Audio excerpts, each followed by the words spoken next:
கடைசியா கர்த்தர்கிட்ட இருந்து ஆசீர்வாதத்தை வாங்கக்கூடியதற்கான வழி கர்த்தருக்கு பயப்படும் பயம்.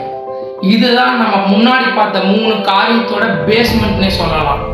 இன்னைக்கு நிறைய பேருக்கு மனுஷனுக்கு பயப்படுற பயம் இருக்குது, ஆனா கர்த்தருக்கு பயப்படுன்ற பயமே இல்லை.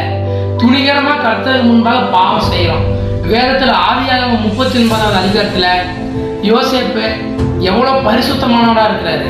அவருக்கு அந்த பாவம் செய்யக்கூடிய வாய்ப்பு இருந்தும் அவர் என்ன சொல்றாரு, என் தேவனுக்கு விரோதமாய் நான் பாவம் செய்வது எப்படி அப்படின்னு.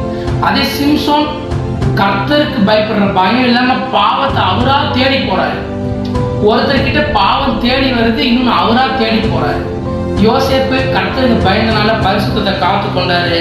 சிம்சோன் கர்த்தருக்கு பயப்படாததுனால அவரோட அபிஷேகத்தை இழந்து அவரோட முடிவு மரணமா போயிடும். இன்னைக்கு நம்ம அநேகர் கர்த்தருக்கு பயப்படுற பயம் இல்லாம துணிகரமான பாவத்தை செய்யறதுனாலதான் நம்மளோட வாழ்க்கையில ஆசீர்வாதம் வரல, ஒரு உயர்வு வரல, ஒரு ப்ரமோஷன் வரல, எதுவுமே வரல. இன்னைக்கு சொல்றேன், நீங்க இதுவரைக்கும் கர்த்தருக்கு பயப்படாம துணிகரமான பாவத்தை இருந்திருக்கலாம். இன்றைய ரட்சணிய நாள் மனம் திரும்பும் போது கர்த்தர் உங்களோட பாவத்தை மன்னித்து கிருபையா உங்கள் மேல மனம் இருக்கிறதுக்கு வல்லவரா இருக்கிறார். இது நாளையும் ஃபாலோ பண்ணும்போது நம்மளோட வாழ்க்கை ஒரு பிளெஸிங்கான வாழ்க்கையை கர்த்தர் நடத்துறதுக்கு கிருபை செய்யும்.